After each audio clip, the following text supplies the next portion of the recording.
नमस्कार, national film में आपका स्वागत है। मैं हूं कुमार। और देखिए, आप लोग जानते हैं कि हमारी जो डिफेंस फोर्सेज हैं एंड स्पेशली इंडियन आर्मी, वो जम्मू एंड कश्मीर से टेररिज्म को एलिमिनेट करने में लगी है। लेकिन फिर भी पिछले दिनों कई टेररिस्ट अटैक हुए हैं जम्मू एंड कश्मीर में। रिसेंटली ऐसा ही एक अटैक हुआ था तीर्थ यात्रियों की बस पर, जो हुआ था रियासी में। और भी ऐसे कई अटैक हुए हैं। अब देखिए, जम्मू एंड कश्मीर में सब लोग तो नहीं, लेकिन डेफिनेटली कुछ लोग तो ऐसे हैं जो टेररिज्म को और टेररिस्ट लोगों को सपोर्ट करते हैं, उनकी हेल्प करते हैं। क्योंकि रिसेंटली जो टेररिस्ट एक्ट हुए हैं जम्मू एंड कश्मीर में, उनमें कुछ ऐसा पैटर्न देखा गया है जिसको देखकर साफ पता लगता है कि उन्हें लोकल लोगों की हेल्प मिली है। इसी को लेकर जम्मू एंड कश्मीर के director general of police Rashmi Ranjan swan ने एक बड़ा स्टेटमेंट दिया है। उन्होंने कहा कि जो लोग जम्मू एंड कश्मीर में टेररिस्ट अटैक के लिए आतंकवादियों की मदद कर रहे हैं, उनके खिलाफ इन्वेस्टिगेशन होनी चाहिए अंडर एनिमी एजेंट्स ऑर्डिनेंस 2005। और इसको लेकर काफी डिबेट चल रही है। क्या है ये एनिमी एजेंट ऑर्डिनेंस 2005? इसी को लेकर इस वीडियो में बात करेंगे। एनिमी एजेंट्स ऑर्डिनेंस के बारे में कहा जाता है कि यूएपीए यानी अनलॉफुल एक्टिविटीज प्रिवेंशन एक्ट से भी ज्यादा खतरनाक है, और इसमें जो सजा है वो भी बहुत ज्यादा स्ट्रिक्ट है एज कम्पेयर टू यूएपीए। तो फिलहाल बात करते हैं कि एनिमी एजेंट्स ऑर्डिनेंस एक्चुअली है क्या। जेएनके एनिमी एजेंट्स ऑर्डिनेंस को फर्स्ट टाइम इशू किया गया था 1917 में, तब के वहां के डोगरा महाराजा द्वारा।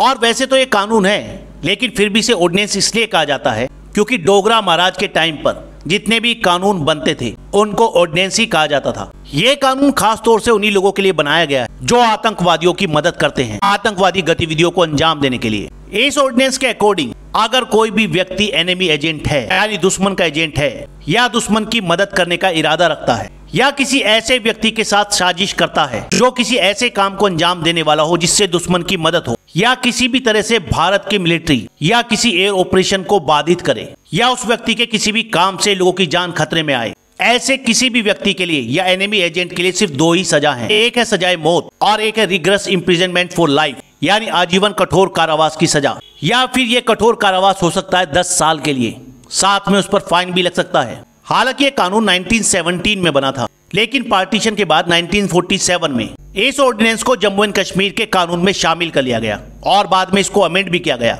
यानी इसमें संशोधन भी हुए। 2019 में जब भारत सरकार ने जम्मू एंड कश्मीर से आर्टिकल 370 हटाया, तब जम्मू एंड कश्मीर के लीगल फ्रेमवर्क में भी कई चेंज हुई। भारत की संसद में Jammu and Kashmir reorganisation act pass हुआ, जिसमें क्लियरली मेंशन किया गया था कि कुछ कानून जम्मू एंड कश्मीर में बने रहेंगे और कुछ कानूनों को वापस ले लिया गया, यानी रिपील कर दिया गया with Indian laws. Jammu and Kashmir में सिक्योरिटी लॉज जैसे कि एनिमी एजेंट्स ऑर्डिनेंस और पब्लिक सेफ्टी एक्ट को बरकरार रखा गया, और रणबीर पीनल कोड को रिप्लेस कर दिया गया इंडियन पीनल कोड से, जो 1 जुलाई को रिप्लेस हो जाएगा भारतीय न्याय संहिता से।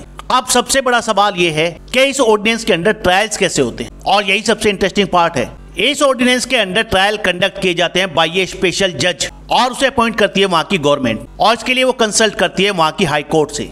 और सबसे हैरानी की बात यह है कि जब किसी व्यक्ति का इस ऑर्डिनेंस के अंडर ट्रायल चल रहा हो, तो वो अपने लिए कोई वकील भी नहीं रख सकता जब तक कोर्ट इसकी परमिशन ना दे। हालांकि जब इस ऑर्डिनेंस के अंडर स्पेशल जज के सामने प्रोसीडिंग चल रही हो, या इस ऑर्डिनेंस के सेक्शन 9 के अंडर कोई और जज स्पेशल जज की प्रोसीडिंग को रिव्यू कर रहा हो, तब स्पेशल जज या रिव्यू करने वाला जज किसी व्यक्ति को वकील यूज करने की परमिशन दे सकते हैं, और तब वकील उसका बचाव कर सकता है। एक और इंटरेस्टिंग चीज ये है कि अगर इस ऑर्डिनेंस के अंडर स्पेशल जज ने कोई वर्डिक्ट दे दिया, यानी कोई फैसला सुना दिया, तो आप उस फैसले के खिलाफ अपील भी नहीं कर सकते। हालांकि उस स्पेशल जज के फैसले को रिव्यू किया जा सकता है, वो भी किसी ऐसे व्यक्ति द्वारा जिसे सरकार अपॉइंट करे, और वो व्यक्ति हाई कोर्ट का जज होना चाहिए, और तब उस व्यक्ति यानी उस जज का जो डिसीजन है वो फाइनल होगा। और तो और जब इस ऑर्डिनेंस के अंडर ट्रायल चल रहा होता है, तो उससे रिलेटेड कोई भी इंफॉर्मेशन पब्लिश नहीं की जा सकती, और अगर कोई भी व्यक्ति बिना सरकार की परमिशन के इस केस से जुड़ी कोई भी जानकारी पब्लिश करता है, या जिस व्यक्ति का ट्रायल चल रहा है उससे जुड़ी जानकारी पब्लिश करता है, तो इस ऑर्डिनेंस के अंडर उस व्यक्ति को भी 2 साल तक की सजा हो सकती है, या फिर फाइन लग सकता है, या दोनों हो सकते हैं।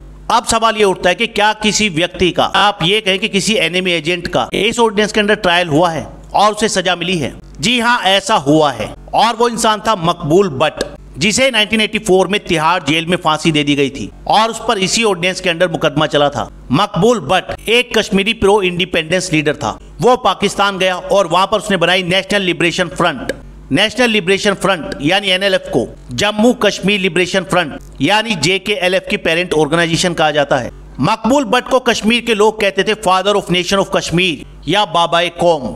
मकबूल बट ने भारत के जम्मू एंड कश्मीर में कई टेररिस्ट अटैक करवाए। बाद में उसको अरेस्ट किया गया और उसे 2 बार फांसी की सजा मिली और 11 फरवरी 1984 को उसे तिहाड़ जेल में फांसी पर लटका दिया गया। अब आप लोग कमेंट करके ये जरूर बताइएगा कि क्या जम्मू एंड कश्मीर में एनिमी एजेंट्स ऑर्डिनेंस लागू होना चाहिए या नहीं। फिलहाल इस वीडियो में इतना ही, नेक्स्ट वीडियो में जल्द मिलेंगे। धन्यवाद।